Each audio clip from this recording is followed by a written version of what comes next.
श्री राम जय राम जय जय राम। श्री राम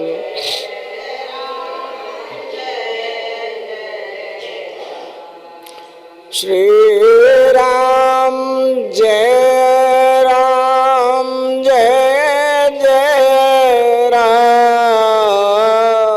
श्री राम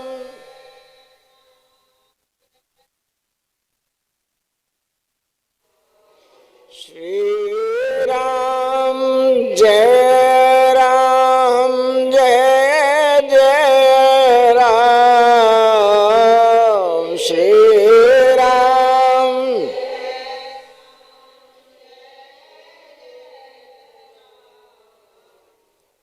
श्री राम जय राम जय जय राम।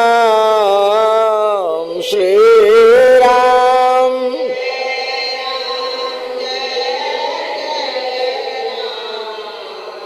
श्री राम जय राम जय जय राम। श्री राम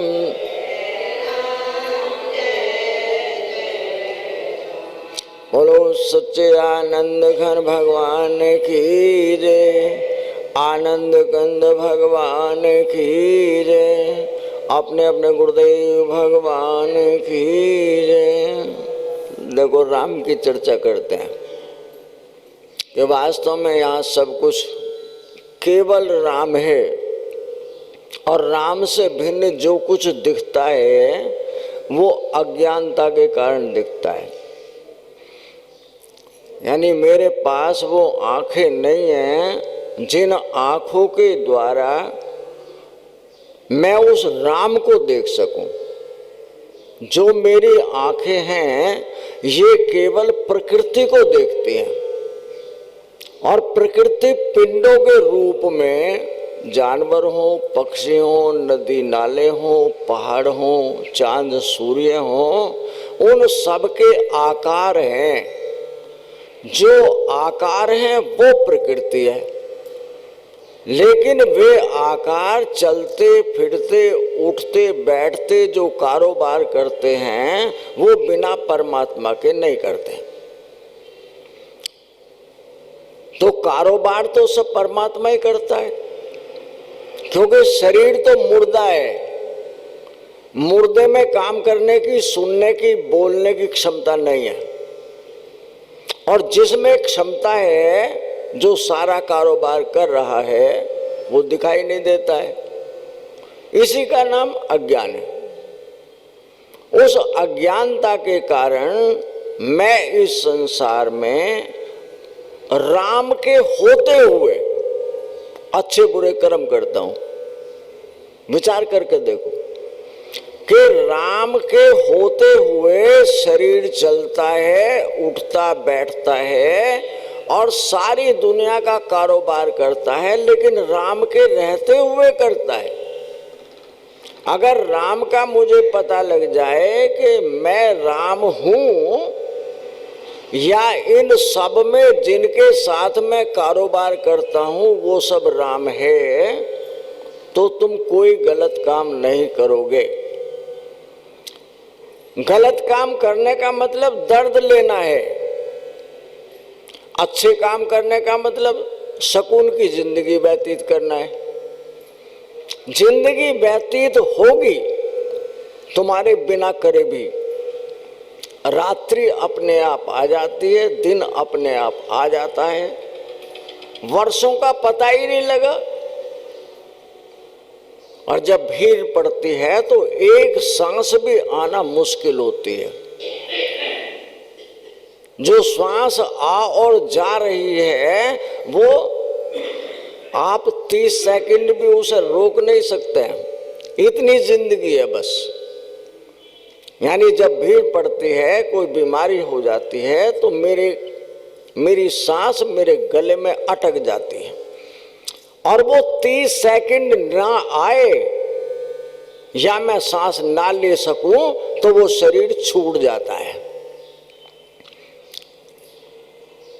जब मुझे ये मालूम है कि शरीर पराया है, ये छूट सकता है, इसमें रहने वाला, इस श्वास के आने जाने और इस श्वास को सुकून से बिताने वाला कोई और है, तो मैं उसको क्यों नहीं ध्यान करता हूं? अगर मैं उसको ध्यान करूं तो संसार में कोई बीमारी नहीं आएगी। बीमारी कहां से पैदा हुई थी? मेरे मन और बुद्धि ने बीमारियों को पकड़ रखा है। मन और बुद्धि को बीमारियों की तरफ से हटाऊं तो शरीर में कोई बीमारी नहीं है। विचार करके देखो, एक माई मरने को थी, 90 साल की बुढ़िया है, उसका बेटा बाहर अमेरिका में रहता है। वो कहती है मेरे बेटे को बुला दो। वो कहते माई तेरा बेटा बहुत दूर है, आने में भी 2 दिन लग जाएंगे। कह ले कुछ भी हो, मैं शांति से मर सकती हूं। मतलब उस माई को बेटे ने बांध रखा है और बेटा ये पता लगा कि माँ बीमार है तो कहता है माँ इंतजार कर, अभी आता हूं। उसने जो फ्लाइट दिल्ली को आती थी फ्लाइट पकड़ी, वहां से टैक्सी की, अपने घर में पहुंचा। जब तक बुढ़िया को कह रहे थे बुढ़िया मर गई, लेकिन जब दरवाजे में पहुंचा और उसने कहा कि मां, मानो मां को प्राण आ गए। और वो तुरंत जो बीमार थी वो अपनी चारपाई से उठी और अपने बेटे की कोली जैसे ही भरी वो उसी में समा गई। जब नहीं मरी, अब अपने बेटे के साथ उसका मन अपने बेटे में था। अपनी चारपाई से उठी जो उठ नहीं सकती थी, बुर्दा थी, लेकिन मन उसके बेटे में था। वो उठी और उसकी कोली भरी और ये नहीं कह पाई तू ठीक है या नहीं है, और मर गए। इसको बंधन कहते हैं कि संसार में हम लोग कहीं ना कहीं विशेष रूप से बंधे हुए हैं और बंधन मेरे दुख का कारण है। मैं अकेला हूं, बिल्कुल अकेला ही आया था। अगर मैं उस बंधन को पहले काट लूं तो दर्द नहीं होगा। लेकिन कोई भी व्यक्ति यहां अकेला होना नहीं चाहता है। ये उसकी मजबूरी है कि वो जो सोता है तो सारे जगत को छोड़ देता है। अगर जगत को नहीं छोड़ेगा तो सो नहीं सकेगा, तो अपनी उस मजबूरी में इस जगत को छोड़ता है, अन्यथा वो जगत को छोड़े नहीं।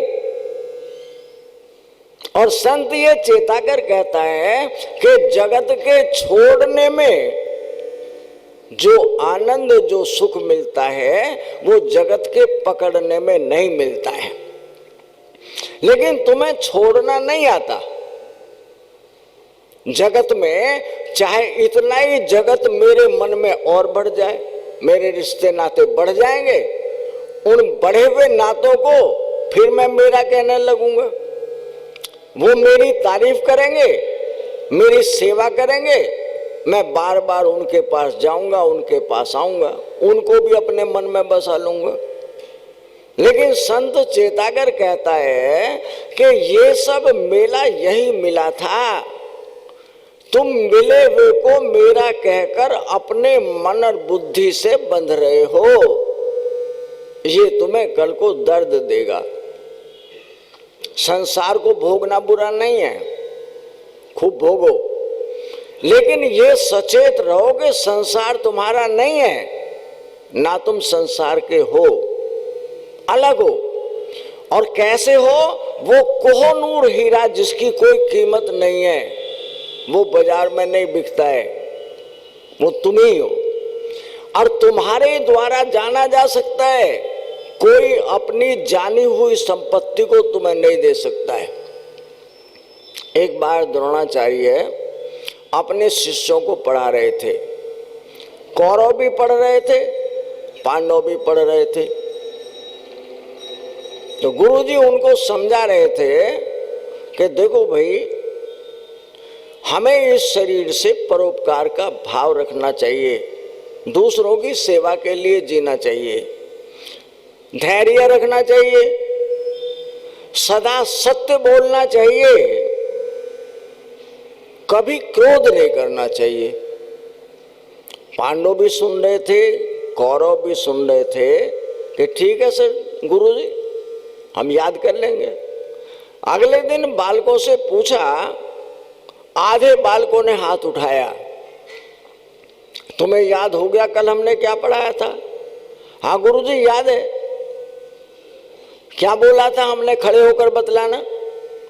कि शरीर से परोपकार करना चाहिए, धैर्य रखना चाहिए, हमेशा सत्य बोलना चाहिए, क्रोध कभी नहीं करना चाहिए। सारे बच्चों को कहा तुम्हारी समझ में आ गई? कि आ गई, कल जरूर याद हो जाना चाहिए। अगले दिन सारे बच्चे आए, सबसे पूछा कि तुम्हें अपना पाठ याद हो गया है? कि गुरुजी याद है। सबने हाथ उठाया, एक बालक हाथ नहीं उठाता है। वो कहते हैं तुम्हें क्या हुआ, क्यों नहीं याद करके आए? युधिष्ठिर कहता है गुरुजी अभी याद नहीं हुआ है, कल जरूर याद करके आना। अगले दिन के लिए फिर छोड़ दिया है। और जब चौथा दिन हुआ है तो सारे बच्चों से फिर पूछ रहे हैं, भाई तुमने अपना पाठ याद किया? जिसको याद है वो हाथ निकालें। सब हाथ निकाल लेते हैं, धर्म युधिष्ठिर हाथ नहीं निकालते। कहते हैं युधिष्ठिर खड़े हो जाओ, तुम्हें इतनी सी बात याद नहीं हुई है? कि गुरुजी अभी। खड़े हो जाओ।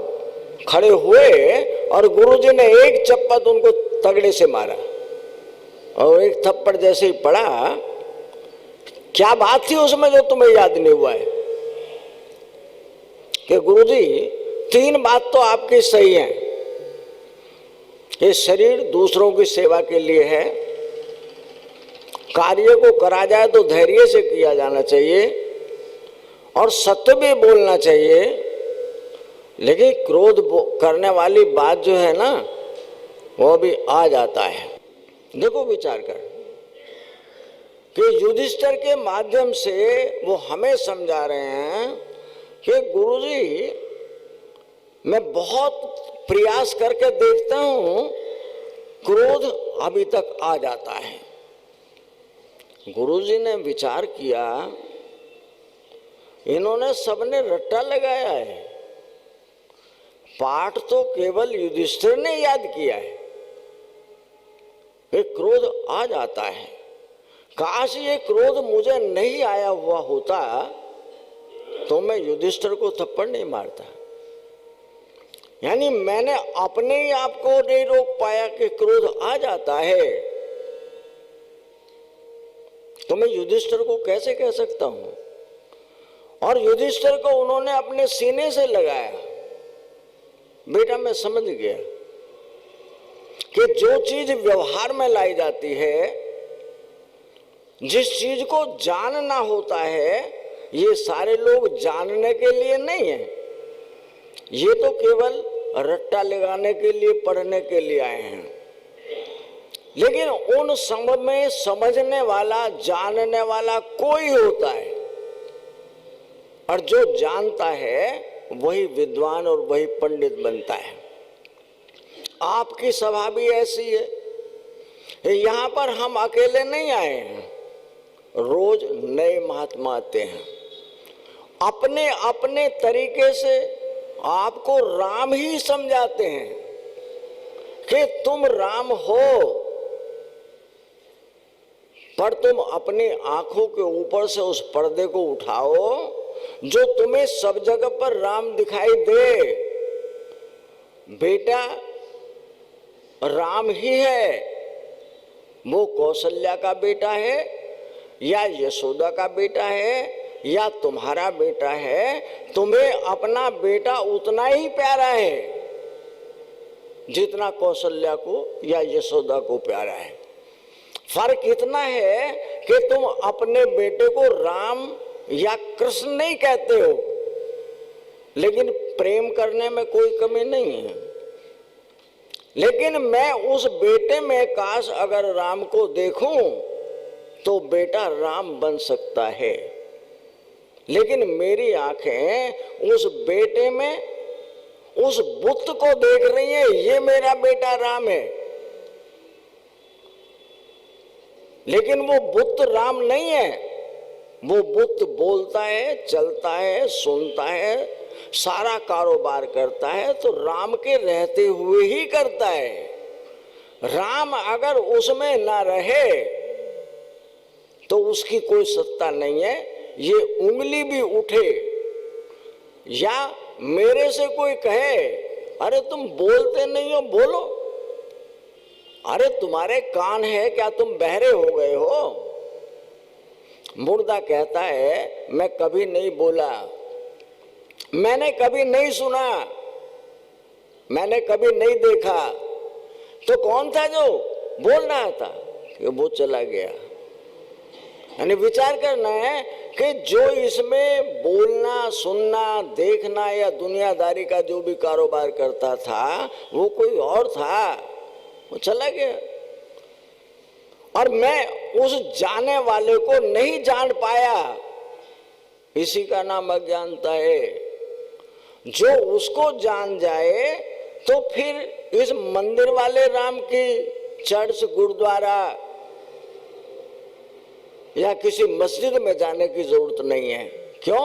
ये चलते फिरते सारे मंदिर हैं, उठते बैठते सुनते बोलते सारी दुनिया का कारोबार करते हुए कितने बड़े मंदिर हैं कि हर एक मंदिर में पूरा ब्रह्मांड समाया है। बूंद आकाश से गिरती है तो समुद्र बन जाती है, लेकिन मैं यहीं बैठे बैठे पूरा ब्रह्मांड बन जाता हूं। इतना बड़ा मंदिर तुम हो, हर एक कोई। लेकिन मैं अपने मंदिर के दरवाजे खोलना नहीं जानता।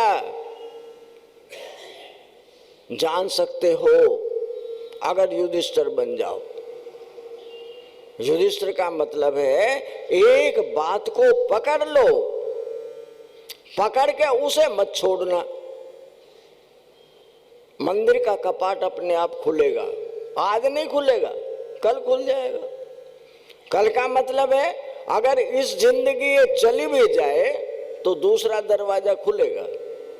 भगवान कृष्ण कहते हैं, अर्जुन पूछ रहे थे कि प्रभु एक आदमी ने आपकी तपस्या भी की, खूब भजन किया, वक्त आने पर वो घर बार छोड़ के जंगल को चला गया, वहां भी आपका भजन कर रहा था, आप तो मिले नहीं, जगत को उसने छोड़ दिया और वो मर गया, मानो उसका शरीर छूट गया। उसे क्या मिला? भगवान कृष्ण से अर्जुन प्रश्न कर रहे हैं, महाराज जिसने तुम्हारा भजन भी किया, घर बार छोड़ दिया, अपने जिंदगी के दिनों को खूब दुखमय बनाया कि परमात्मा मुझे मिलेगा, आप नहीं मिले, उसे क्या मिला? तो भगवान कृष्ण समझाते हैं कि अर्जुन तुम समझ नहीं पाओगे। कि महाराज क्या नहीं समझूंगा, वो तो मर ही गया। कि यहां कोई मरता नहीं है,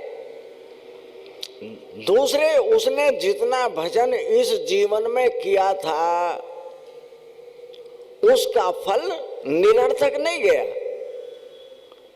मैं अगले जन्म में उसको श्रीमान घरों में यानी खाते पीते घर में जन्म लेगा और उसकी सारी जरूरतें भी पूरी होंगी।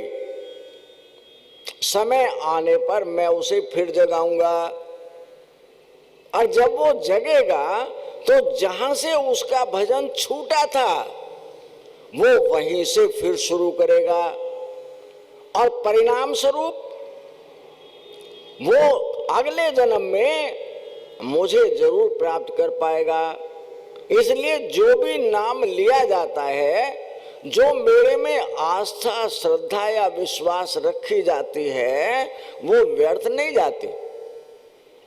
वो अर्जुन के माध्यम से हमें समझा रहे हैं, लेकिन एक हम है जो प्रेम हम अपने बच्चों को, अपने धन आभूषणों और स्वयं शरीर को करते हैं, वो प्रेम परमात्मा से नहीं करते। तो परमात्मा से प्रेम ना करना, मैं अपनी आंखों को खोलना नहीं चाहता हूं। मेरी आंखें कब खुलेंगी?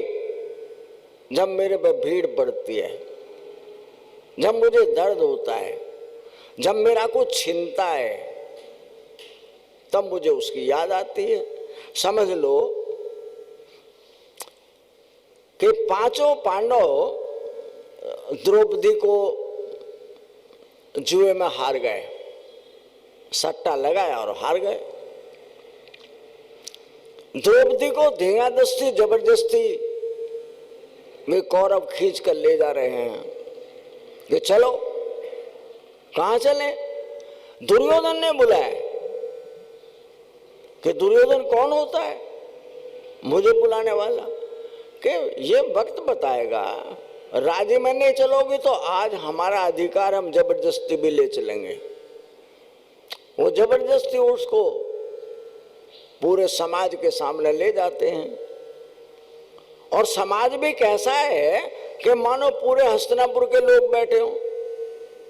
जैसे आज का जमाना है, ऐसा ही था कि यहाँ पर कोई पत्नी को, अपनी को 4 आदमी साथ जाते हैं, लिवा कर ले जा रहे हैं। 10 आदमी बदमाश मिले, उन्होंने सबको तमंचे दिखाए और कहा ये तुम्हारी नहीं हमारी है,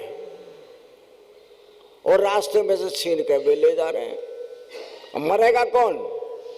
तो जो एक थी उसको वो ले गए उठाकर। ऐसा ही जमाना था। क्यों? पांडव जो हैं वो गूंगे होकर ऐसे बैठे हैं, कुछ जानते ही नहीं। और कौरव जो हैं वो आज खुश हो रहे हैं कि देखो ये मुंह से बोल नहीं सकते हैं, बिक गए हमारे हाथों। और वो विचार कर रही है, इनमें अकेला भीम ऐसा है, इस पूरी की पूरी सभा को तहस नहस कर सकता है। लेकिन भीम ने भी सिर नीचा कर लिया है। उसके बाद देखती पूरा हस्तिनापुर है यहां पर, और मेरे कपड़े उतर रहे हैं, यहां कोई कुछ कहने वाला नहीं है। तो द्रोणाचार्य की तरफ आशा लगाती है। द्रोणाचार्य दोनों को पढ़ाता है, वो तो न्याय करता है। इसलिए द्रोणाचार्य कुछ इस दुर्योधन को, अंधे को कुछ कहेंगे। जो द्रोणाचार्य अपनी जगह से उठे और कहते हैं, दुर्योधन ये सब क्या है? दुर्योधन जवाब देता है, आप राजाओं के बच्चों को पढ़ाते हैं, गरीबों के बच्चों को नहीं पढ़ाते, क्योंकि आपको भी स्वार्थ है। किस बात का? राजाओं के घर से अच्छा खान पान मिलता है, अच्छा रहन सहन मिलता है।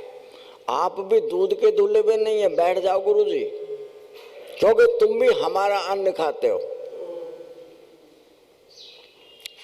न्याय की बात कहां की जाती है? जहां तुम किसी का नहीं खाते हो, बैठ जाओ। और गुरुजी बैठ गए। द्रौपदी तीसरे नंबर पर विचार करती है कि पिता भीष्म जो हैं वो कौरवों के और पांडवों के दोनों के बराबर हैं। चौथी पीढ़ी चल रही है।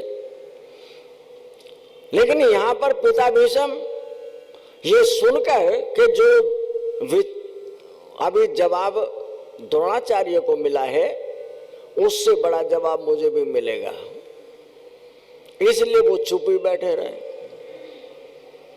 चौथे नंबर पर वो विचार करती है कि अंधा जरूर है धृतराष्ट्र, लेकिन दुर्योधन की पत्नी हो या अर्जुन की, इन दोनों में कोई अंतर नहीं है। मेरे कपड़े उतरे या दुर्योधन की पत्नी के कपड़े उतरे, वे दोनों एक ही बात है। इसलिए धृतराष्ट्र दुर्योधन को रोकेगा। लेकिन धृतराष्ट्र आंखों से ही अंधा नहीं था, अज्ञानी भी था। इसलिए वो समझता है आज मेरा बेटा जो कुछ कर रहा है वो सही कर रहा है। वो कुछ नहीं बोला। जब कोई कुछ नहीं बोलता है तो अब वो अपने भगवान कृष्ण को याद करती है। कब?